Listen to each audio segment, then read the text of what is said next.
a social gathering planned to deepen the camaraderie between companies. The new director, Michael Smith, said something unbelievable upon seeing me and my wife. "We didn't prepare a seat for you guys. Subcontractor, please head back home."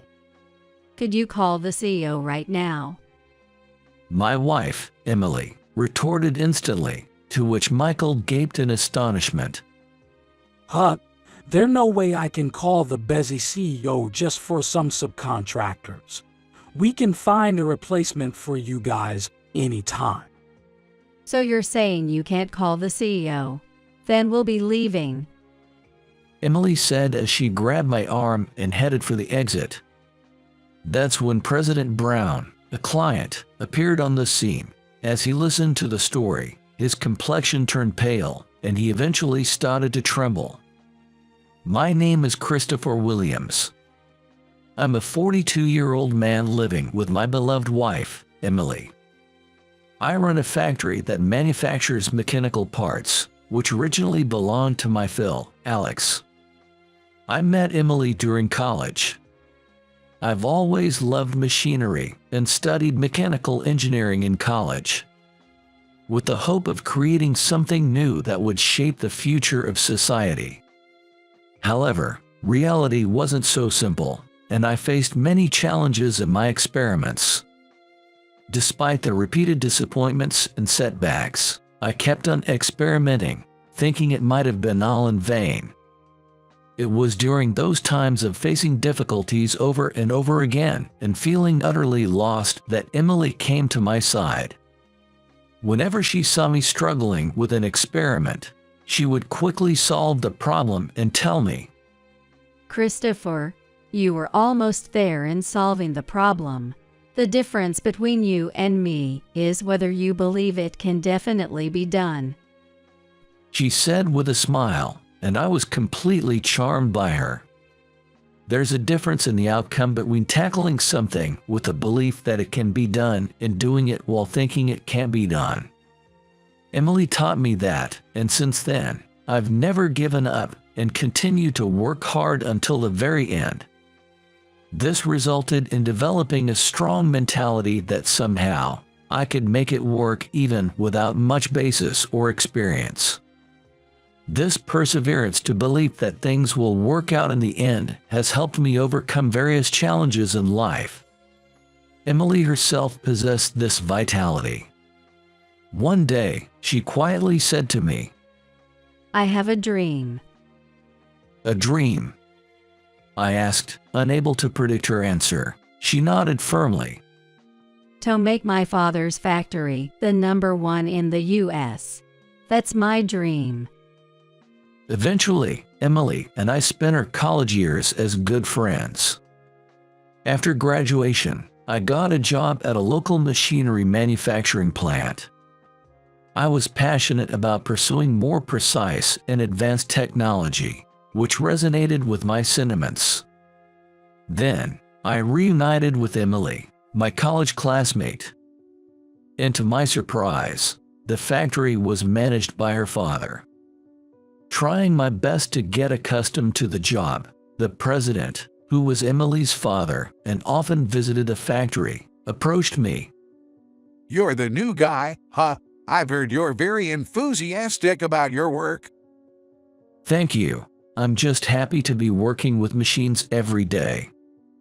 I passionately shared my passion for manufacturing with the president. I told him about my university specialization and the future potential of America's manufacturing industry. I now think it was quite presumptuous of a young person like me to speak so grandly. However, the president listened intently without interrupting and seemed genuinely interested. "I'm glad to have a passionate young man like you join our company. How about you learn even more?" Following that, the president began to personally teach me the finer points of the job. This is how I came to be directly mentored by the president. "Christopher, you don't have a girlfriend, do you?" "No, I don't at the moment." One day, the president suddenly asked me, and the first thing that came to my mind was Emily's smile from our college days. Then how about my daughter Emily? You're close in age, and she understands the factory work well. Thus, our relationship, which I thought would remain just friendship, slowly progressed, and after about 2 years of dating, we got married. United by the goal of making her father's factory the best in the U.S., we have been leading a happy married life. Then, suddenly, my Alex fell. Fortunately, I was nearby, so I was able to call an ambulance immediately and have him taken to the hospital. Though he barely clung to life, Alex, who already had a heart condition, ended up significantly weakened. I've caused you all a lot of worry, but I got to see my daughter in her bridal gown and found a successor for the factory. Honestly, I have no regrets. He said, lying in his hospital bed, looking pale. But of course, that wasn't enough for us. Believing it was too early to be satisfied, Emily and I, along with everyone at the factory, worked hard to keep things going until Alex could return. As a result, he gradually recovered and was able to return to the factory after 3 months. However, even though he had recovered, there was no telling when he might fall again. At his urging, while he was still healthy, I formally took over and became the manager of the factory. I had been working there already and had learned how to manage from him, but I still faced many challenges at first. I must have looked pretty bad coming home because I worried Emily. Are you okay? Are you pushing yourself too hard? It's tough, but I want to meet your dad's expectations, and since I'm a young manager, I don't want to be underestimated, so I want to learn as much as I can now. Indeed, once the leadership transitioned from Alex to me, some spiteful clients seemed to test our limits. Still, thanks to Emily's support and Alex's trust, I've been able to keep pushing forward. 2 years flew by, and just as I was getting the hang of management, we found out Emily was pregnant. We named our son Lucas. Holding Lucas, Alex couldn't help but shed tears of joy. Seeing Alex, Emily, and our newborn Lucas together as 3 generations of our family brought a smile to my face too. Having my precious son further motivated me.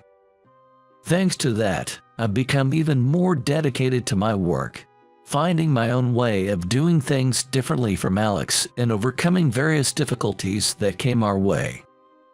About 10 years later, I was puzzled to hear that Miller, a manager at our main client, had been transferred.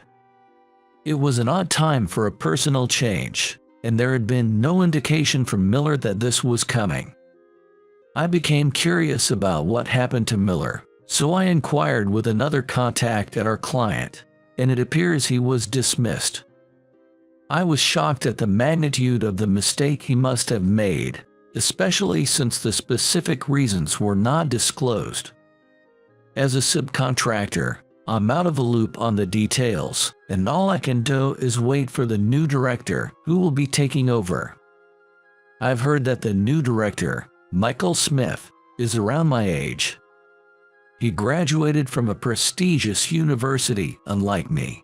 Considering we're going to have a long-term relationship, I'm bracing myself for what's ahead. Though I'm saddened by Miller's departure, given how much he's helped us, my priority is to greet the new director. When I informed our client that I would come to greet the new director soon, I realized I also had to let Alex know. So that's what happened. I'll check on it from my end. You focus on the factory. He said with a complex expression I hadn't seen before. Things changed the next day. While I was giving instructions and making rounds in the factory as usual, a man appeared. I had no idea who he was, so I was puzzled until he walked straight up to me. I'm Michael Smith, the new director. I've taken over this factory's account from the previous person. You're Michael, then. I'm looking forward to working with you. Facing Michael, who confidently crosses his arms and looks down on me, I'll make sure to greet him politely. However, he stared at me rudely without responding.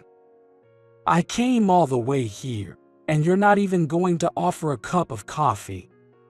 My apologies. I wasn't thoughtful enough. Hurrying to prepare coffee while enduring his cold gaze.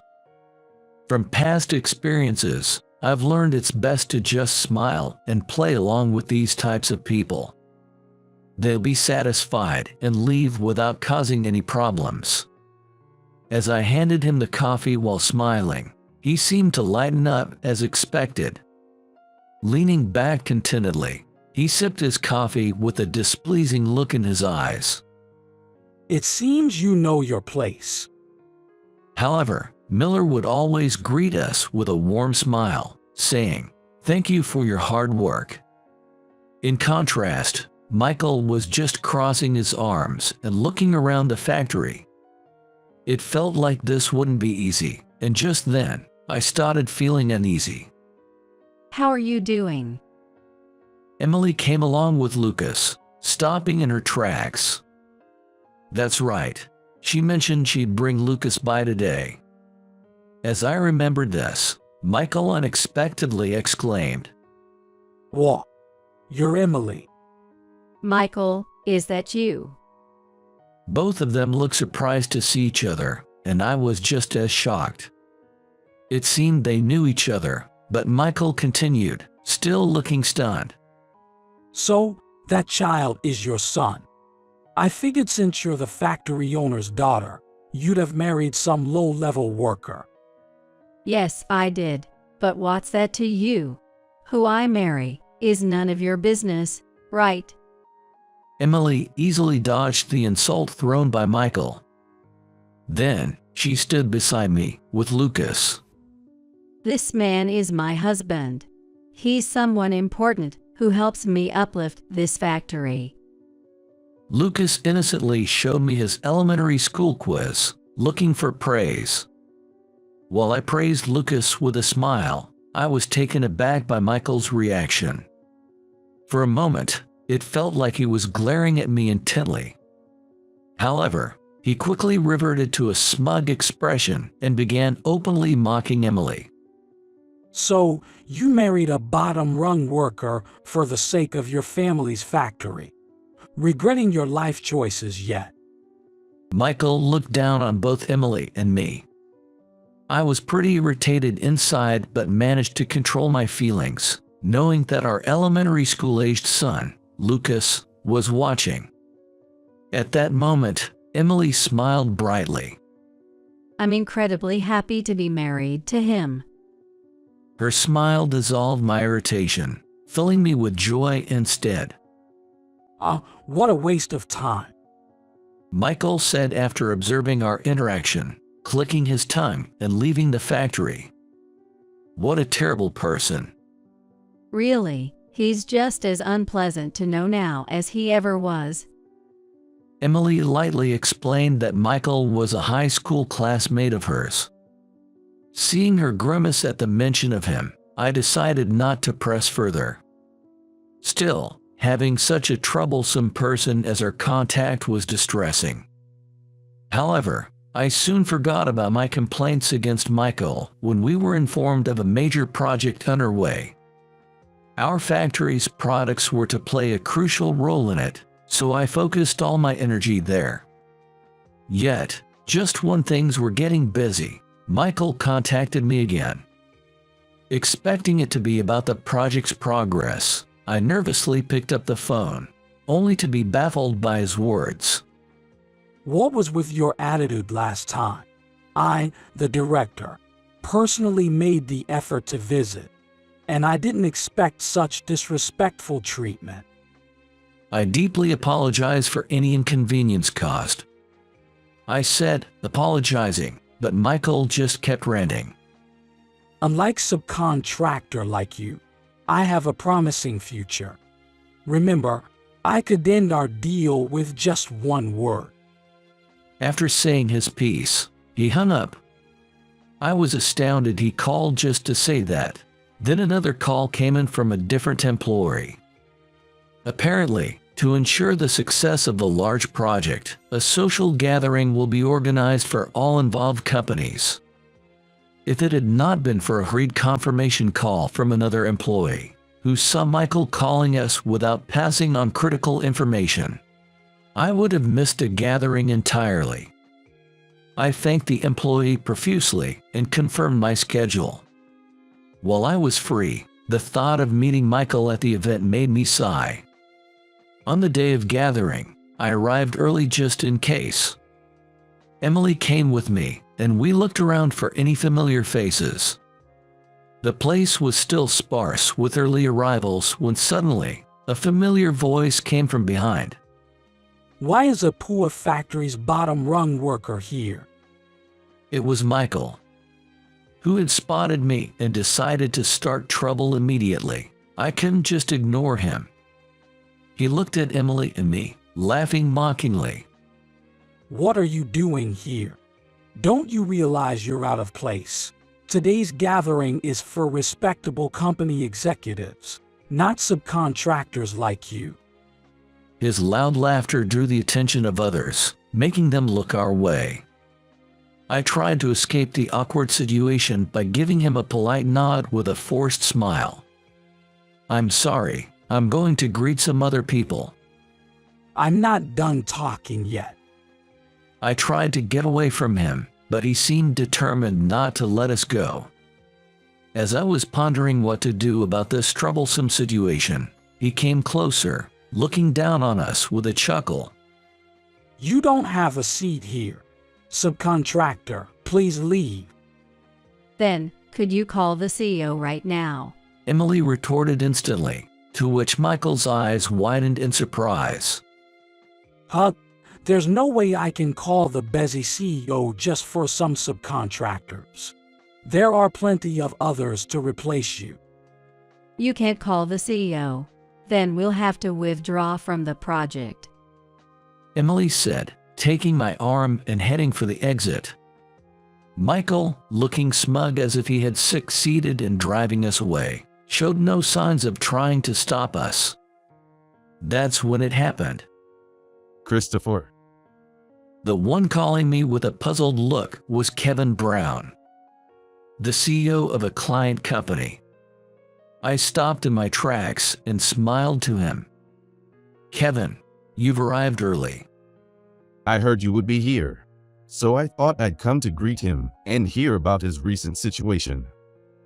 He said, probably referring to Alex. Alex and Kevin have had a relationship for over 30 years since the company was founded, but I had heard that since Alex fell and I took over as CEO, the opportunities for them to meet had decreased significantly. Anyway, why are you leaving? The gathering is about to start. Actually, while I doubted it would lead anywhere, I explained everything to Kevin. I'm just a subcontractor, and we don't have much of a personal relationship. I wouldn't be surprised if he laughed off what I said. But I hoped for the friendship that had lasted many years between him and Alex. As he listened to my story, his face turned pale, and he began to tremble. I'm so sorry. This is entirely Michael's fault. I'll make sure he's punished in a way that satisfies you. So please, don't leave. His desperate attempt to keep me from leaving surprised not just us.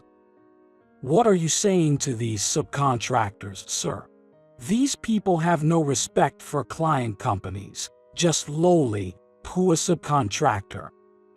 What are you talking about? Haven't you read the documents for this project? He thundered at Michael, who had approached us with a smug smile. It seemed Michael had not anticipated being reprimanded. Ignoring Michael, who stood with his mouth agape, Kevin clung to my hand. I'll leave it up to you, Christopher, and take no responsibility. Please, participate in the project. Then, I'll proceed as I see fit. I confirmed with Kevin, who nodded firmly. What about the gathering then? We'll be leaving for today. We need to rethink our approach to the project." Kevin looked down, disappointed. I'm truly sorry about this. He apologized deeply, and we returned a greeting before finally leaving the venue. As he saw us off, he handed me a small note. It contained the name and phone number of the former director, Miller. I thought about contacting this number as soon as I got home. Of course, I also had to report this incident to Alex. As we quickened our pace, the sound of Kevin sternly reprimanding Michael could be heard behind us. The next day, Michael stormed into my factory, his face red with anger. "Hey, bring out Christopher. Come out and explain what this is all about." As soon as he entered the factory, Michael started shouting. After receiving a call, I headed straight to the reception room to face Michael, whose face was twitching with anger, his mouth clenched tightly. "What do you mean the project can't proceed without parts from your factory?" That was detailed in the documents provided beforehand. After reading those, Michael, you decided we were unnecessary and sent us away, didn't you? Surprised to hear me speak up for the first time, he fell silent. Seemingly fragile to just a bit of pushback, he had nothing to say after just one retort. "If that's all you wanted to discuss, could you please leave?" I said, pointing towards the exit, but he weakly shook his head. "Look, I heard from the president. Is it true you're not participating in the project? Our president and your former president were good friends, weren't they? Think it over." After discussing with the former president, we decided to terminate the contract. Subcontractors like us are dime a dozen, right? Michael turned pale and started sweating profusely at my words. I knew why he was so panicked. Without our factory, the project couldn't proceed. This project was based on a product for which I hold a patent. Diverging from Alex's management approach to secure a patent was my strategy. In addition to running the factory daily, I've been developing prototypes for a product I began researching in university. With Emily's help, who I met at the same university, it took us 2 years to successfully develop the prototype. Our patented product significantly improved the factory's profits. And it led to this project. Without our product, the entire large-scale project would fall apart. Despite being a project participant, Michael was unaware of this crucial detail.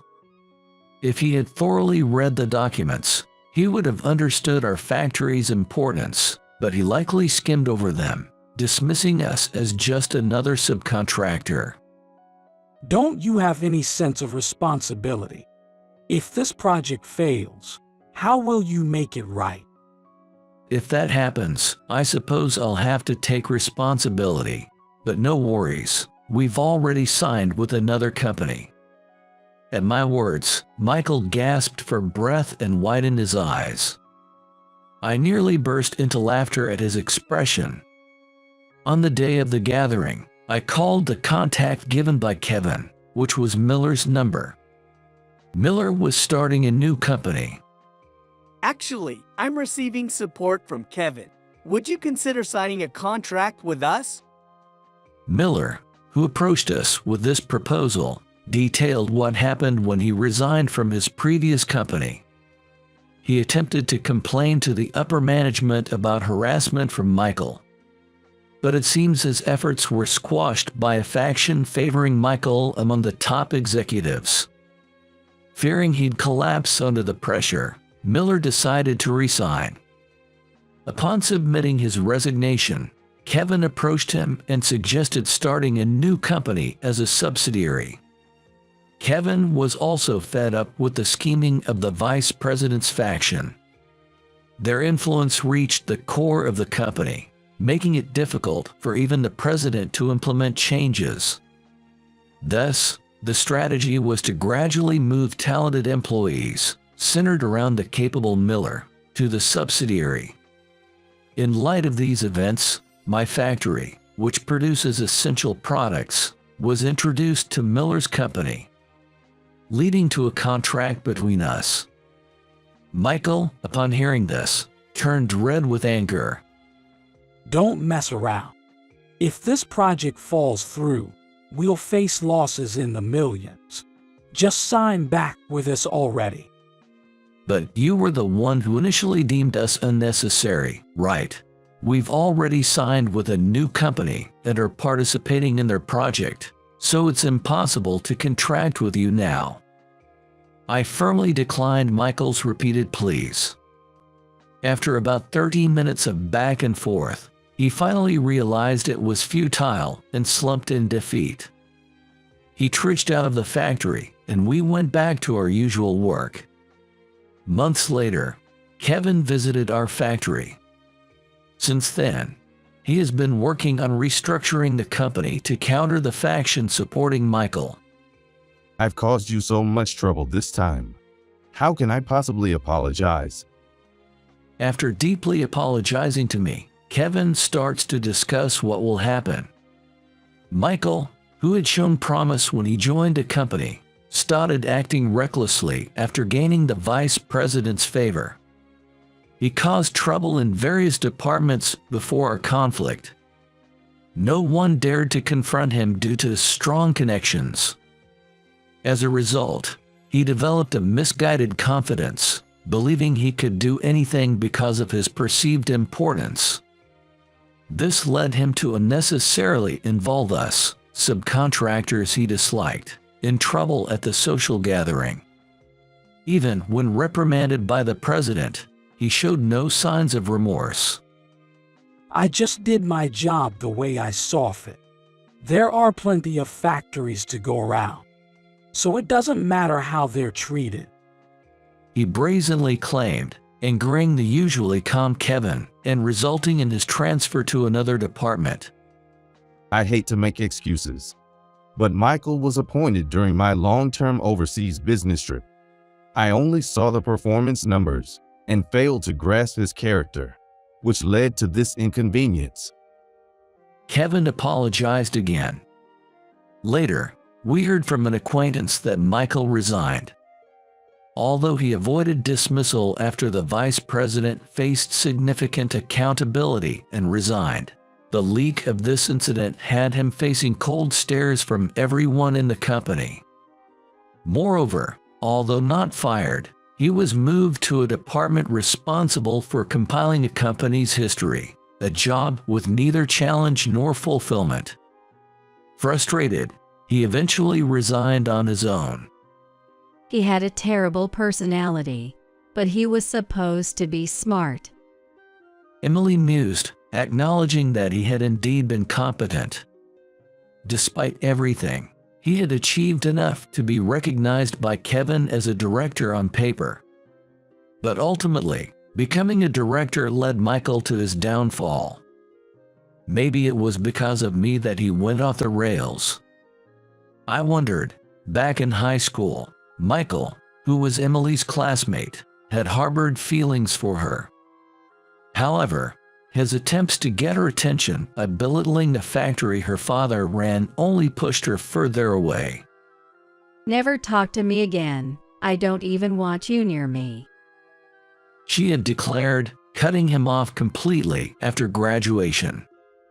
Despite this, once we became adults, Michael, learning that his company was dealing with Emily's factory and buoyed by his position as a director, attempted to reach out.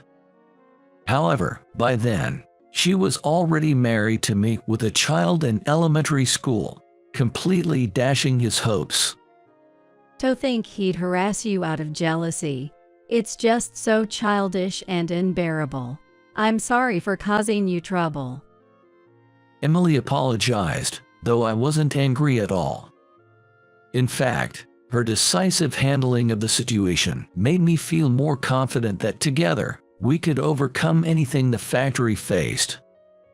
After his resignation, Michael struggled to find new employment due to the scandal becoming widespread, leading to repeated rejections. After draining his savings and leaving his home, he fell into poverty, living day to day on borrowed money. While juggling various odd jobs, apologizing to younger supervisors wounded his pride, which led to a cycle of short-lived employment. Now, whenever he gets a bit of cash, he drowns himself in cheap alcohol, facing complaints from neighbors in his low-cost apartment. It seems he might soon be lost to the streets. On the other hand, I am still working with my factory colleagues as an owner. The relationship with a new company led by Miller is going well, filled with eager transactions that leave me satisfied. Kevin's company is gradually returning to a healthy state. I'm looking forward to resuming our deals, a sentiment Alex shares. Moreover, now that Lucas has grown and become more independent as a middle schooler, Emily has found time to assist with the factory work. I'm determined to keep pushing hard for my family and this important factory. Even if new challenges arise, I'm confident we can overcome them together. One day, we will realize Emily's dream of making this factory the best in the U.S. With this hope, I step into the factory today, believing that if we tackle our tasks with the conviction that we can do it, success will surely follow.